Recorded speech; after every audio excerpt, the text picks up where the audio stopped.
అండి, ఈరోజైతే మన ఛానల్లో రొయ్యలు ఫ్రైడ్ రైస్ చేస్తున్నానండి.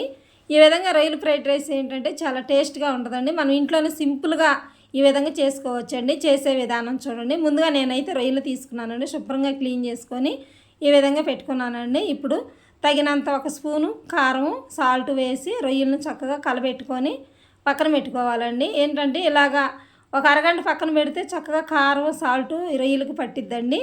పక్కన పెట్టుకున్న తర్వాత ఈ విధంగా రైస్ అయితే తీసుకున్నానండి. నేనైతే ఈ మామూలు రైస్తోనే మనం చేసుకోవచ్చండి. నేనైతే ఇంట్లో బాస్మతి రైస్ ఉన్నాయి కాబట్టి అయ్యే ఆ విధంగా తగినన్ని వేసుకున్నానండి. వేసుకున్న తర్వాత రెండు సార్లు శుభ్రంగా కడిగి ఇప్పుడు రైస్ అయితే వండుకోవాలండి.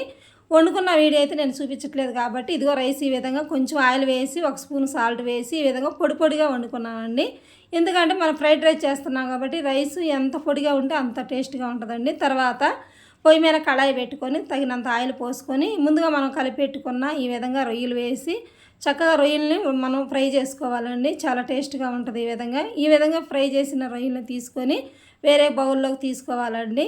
తీసుకున్న తర్వాత అదే కళాయి మళ్ళీ పొయ్యి మీద పెట్టాలి. 2-3 స్పూన్లు మళ్ళీ ఆయిల్ పోసుకోవాలండి. ఆయిల్ పోసుకున్నాక ఇప్పుడు గుడ్లు అయితే తీసుకోవాలండి. నేనైతే 3 గుడ్లు తీసుకున్నాను. మీకు గుడ్లు ఎక్కువ కావాలంటే ఎక్కువ తీసుకోవచ్చండి. ఈ విధంగా గుడ్లు తీసుకున్న తర్వాత చక్కగా విల్ల కలర్ అంతా జీలకొట్టుకొని ఈ విధంగా మనం గుడ్లు ఆ ఆయిల్లో పోసుకొని చక్కగా గుడ్డు పొరటు అయితే మనం ఏ విధంగా వేస్తామండి అదే విధంగా గుడ్డు పొరటుని చేయాలండి.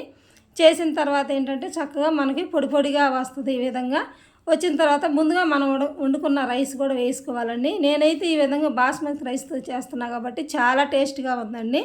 ఈ విధంగా రైస్ అంతా వేసిన తర్వాత ఆ గుడ్డు పొరుటు ఈ రైస్లో చక్కగా కలిసే వరకు ఆ విధంగా కలబెట్టాలండి.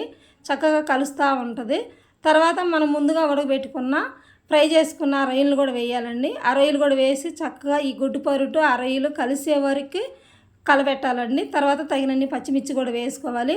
తర్వాత మ్యాగీ మసాలా పొడి నేను ఈ విధంగా ఇంట్లో ఉంది కాబట్టి వేస్తున్నానండి. లేనట్టయితే ఇంట్లో ఉన్న మసాలా పొడి అయినా వేసుకోవచ్చండి. వేసుకున్న తర్వాత ఇప్పుడు సోయా సాసు 1 స్పూన్ వేస్తున్నానండి. వెనిగర్ కూడా వేసుకోవచ్చు. నేనైతే వెనిగర్ వేయట్లేదండి. సోయా సాసు 1 స్పూన్ వేసి ఇప్పుడు తగినంత సాల్ట్ వేసుకున్నానండి. ఎందుకంటే ముందుగా మనం రొయ్యల్లో వేసాం, రైస్ వండేటప్పుడు వేసాం కాబట్టి చూసుకొని ఆ విధంగా వేసి ఇప్పుడు పుదీనాకు కొత్తిమీర కూడా అలాగ వేసి తర్వాత నిమ్మకాయ ఒక బద్ద కూడా పిండాలండి. పిండిన తర్వాత మొత్తం కలిసే వరకు ఆ విధంగా కలబెట్టాలండి. కలబెడితే ఏంటంటే ఇంట్లోనే తక్కువ మనం ఇంట్లో మసాలా పొడి వేసుకొని ఈ విధంగా రొయ్యలు ఫ్రైడ్ రైస్ చేసుకుంటే చాలా బాగుంటుందండి. వీడియో నచ్చితే లైక్ చేయండి, ఛానల్ ఫాలో చేయండి. మరో వీడియోతో మళ్ళీ కలుస్తాం.